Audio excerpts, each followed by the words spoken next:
பொங்கல் வாழ்த்துக்களை தெரிவித்துக் கொள்கிறேன். இந்த பொங்கல் எல்லோருக்கும் நல்ல வாழ்க்கையை, மகிழ்ச்சியை, ஆரோக்கியத்தை தர வேண்டும் என்று நான் கேட்டுக்கொள்கிறேன், வணங்குகிறேன். ஏனென்றால் சில ஆண்டுகளுக்கு முன்னால் கரோனா பாதித்த நேரங்களில் நம்மளால் இப்படி கொண்டாட்டங்களை கொண்டாட முடியவில்லை. இங்க நீங்க கிராமிய கலைகளை பார்த்தீர்கள். அதனால்தான் நான் புதுவை மக்களுக்கும் தமிழ்நாட்டை சார்ந்தவர்களுக்கும் மற்றவர்களுக்கும் ஒரு வேண்டுகோள் வைத்திருக்கிறேன். எந்த நிகழ்ச்சியாக இருந்தாலும் அதில் 1-2 கிராமிய கலை நிகழ்ச்சிகளை சேர்த்துக் கொண்டால் அது அந்த கிராமிய கலைஞர்களுக்கும் ஊக்கப்படுத்துவதாக இருக்கும், கிராமிய கலைகளை ஊக்குவிப்பதாகவும் இருக்கும். அதனால அரசாங்கத்துறையில் அமைச்சர்கள் இருக்கிறார்கள், சட்டமன்ற உறுப்பினர்கள் இருக்கிறார்கள், சபாநாயகர், துணை சபாநாயகர் இருக்கிறார்கள். அவர்களிடம் நான் வைக்கிற வேண்டுகோள், எந்த ஒரு நிகழ்ச்சியாக இருந்தாலும் கிராமிய கலை 1-2 நிகழ்ச்சியாவது நாம் நடத்த வேண்டும். திருமணங்களில் கூட அவர்களை கூப்பிட்டு நிகழ்ச்சிகள் நடத்தலாம். ஏன்னா காதுக்கு கேட்காத அளவிற்கு டொங்கு டொங்குன்னு சத்தத்தை போட்டு சில நிகழ்ச்சிகள் நடத்துவதை விட இந்த கிராமிய கலைகளை அவங்கள் ஊக்கப்படுத்த வேண்டும் என்று நான் கேட்டுக்கொள்கிறேன். அதனால இந்த நிகழ்ச்சி மிக மகிழ்ச்சியாக நடைபெற்றுக் கொண்டிருக்கிறது. இந்த பொங்கலில் இருந்து மக்கள் அனைவரும் மகிழ்ச்சியாக வளர்ச்சி பாதையை நோக்கி செல்ல வேண்டும் என்று எனது வாழ்த்துக்களை நான் தெரிவித்துக் கொள்கிறேன். புதுவை எல்லா வகையிலும் வளர்ச்சி அடைந்து வருகிறது. உதாரணத்திற்கு சொல்ல வேண்டும் என்றால் 14 ஆண்டு காலமாக இடைக்கால பட்ஜெட்டை தாக்கல் செய்து கொண்டிருந்த ஒரு புதுவையில் முழுநேர பட்ஜெட் தாக்கல் செய்யப்பட்டிருக்கிறது. அதே மாதிரி அரசாங்க பள்ளிகளில் படித்துக் கொண்டிருந்த குழந்தைகளுக்கு இன்று 10% நமது தொழிற்கல்வியில், குறிப்பாக மருத்துவத்தில் அவர்கள் படிப்பதற்கு மிகப்பெரிய வாய்ப்பை ஏற்படுத்தி கொடுத்திருக்கிறோம்.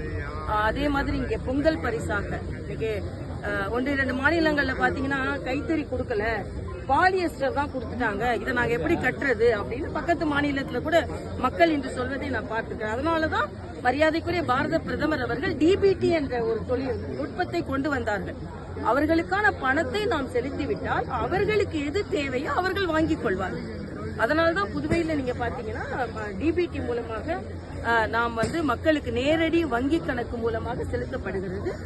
பணமும் சரி, அவர்களுக்கு துணி மணி வாங்குவதற்கான பணமும் சரி. அதனால மக்கள் இன்று இந்த தொழில்நுட்பத்தை பயன்படுத்தி, இன்னைக்கு டிஜிட்டல் தொழில்நுட்பம் என்பது உலகத்திலேயே இவ்வளவு யாரும் பயன்படுத்த முடியாது என்று மரியாதைக்குரிய பாரத பிரதமர் அதை அறிமுகப்படுத்தும் போது சொன்னாங்க. ஆனா இன்னைக்கு டிஜிட்டல் தொழில்நுட்பத்தை பயன்படுத்தும் நாடுகளில் இந்தியா முதன்மை நாடாக இருக்கிறது. அதிக மக்கள் பயன்படுத்தும் டிஜிட்டல் இந்தியாவாக இருக்கிறது. இன்னைக்கு பாத்தீங்கன்னா நம்ம காய்கறி விற்கிற அக்கா கூட இன்னைக்கு இபே பண்ணிக்கலாம் அப்படின்னு சொல்றாங்க, மீன் விற்கிற அக்கா கூட சொல்றாங்க.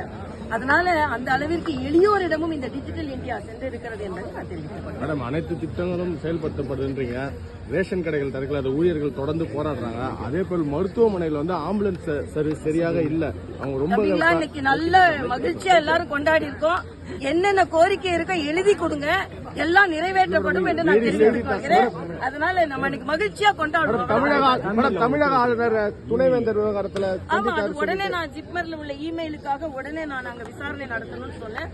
அதுல என்னன்னா அதுல ஒரு தொழில்நுட்பத்தை தவறாக பயன்படுத்தி ஒரு ஆசிரியர் மீது ஒரு தவறாக எண்ணத்தை உருவாக்க வேண்டும் என்று கொடுக்கப்பட்ட இமெயில்னு எங்களுக்கு சொல்லியிருக்காங்க. ஆனா கூட அது என்ன என்று முழுமையாக விசாரிக்க வேண்டும் என்று சொல்லி இருக்கிறேன். இப்ப தொழில்நுட்பத்தை டபுள்-எட்ஜ் ஸ்வார்டு நம்ம சொல்லுவோம். தொழில்நுட்பத்தை நேர்மறையாகவும் பயன்படுத்தலாம், எதிர்மறையாகவும் பயன்படுத்தலாம். அவங்க விசாரணை நடத்தி அது அவருக்கு கெட்ட பெயர் வர வேண்டும் என்பதற்காக கொடுக்கப்பட்ட இமெயில்னு சொன்னாங்க.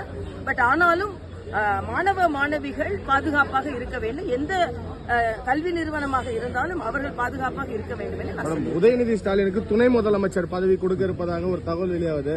தமிழக பெண்ணா எப்படி மேடம் பாக்குறீங்க?